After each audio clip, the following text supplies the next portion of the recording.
Joining me now, the captain of the Seattle Thunderbirds, Tyrel Bauer. Tyrel, game one in the books last night here in Edmonton, 2-1 victory for your group. Just in general terms, take me through it, take me through the emotions, take me through, how you guys are feeling this morning on the heels of a game one win. Yeah, it's exciting.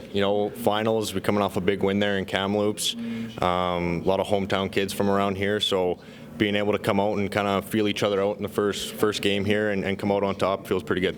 You're an Alberta guy too, of course, Cochrane, your home, and maybe a little bit further from Edmonton than some of the other guys on your team, but it certainly had to be nice to be playing a little bit closer to home on such a big stage. Yeah, definitely. I mean, the past 2 years here, we haven't been able to come out to this side, so the family gets to come down, everybody gets to cheer on, and we get to do something that we love close to home, so it's good. 7 road victories for you guys now in the 2022 WHL playoffs. We've asked a few guys on your team just kind of what the secret is, what makes things click for you guys. Just if you could put it into words, how has it been, so remarkable for you guys to find this success on the road through the playoffs?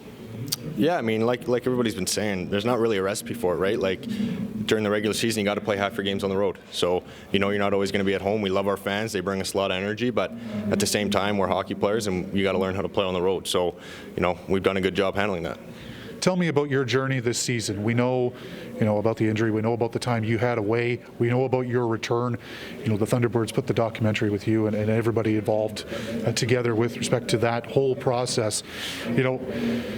Take me through, just what it means to be back and to be competing at such a high level after going through, just in general, adversity. Yeah, something like that's tough. Midway through that season there, the timeline was long. There's a lot of long days, but you just want to come back. You want to battle with your teammates, right? We love each other in that room, so that was the focus all along. It was, hey, what can I do to get back, and how quick can I do it? So, we love each other in that room, and it kind of showed through.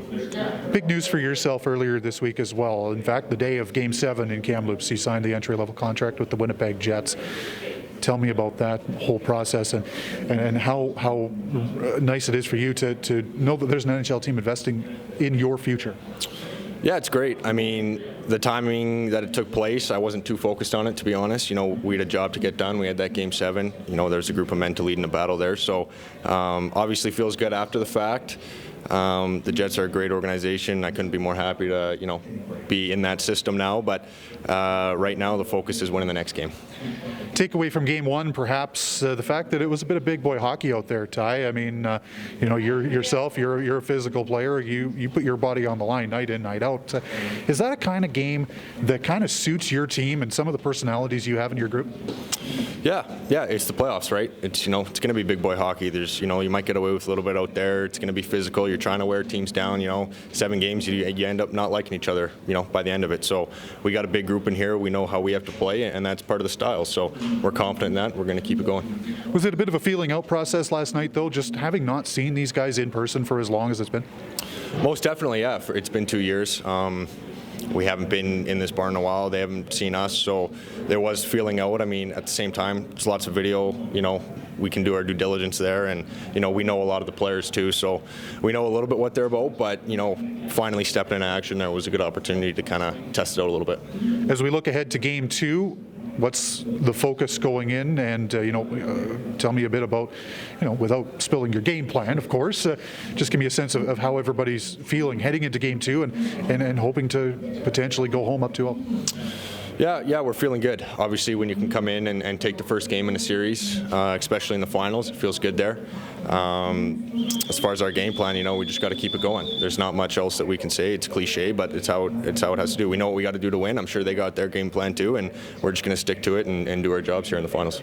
Last one for you, Kevin Korchinski. You have been playing with him off and on throughout the playoffs. Of course, he's a guy that's risen up the draft charts here for 2022. I mean, what are the little things in his game that you think potentially translate to the next level and are bringing success to him here?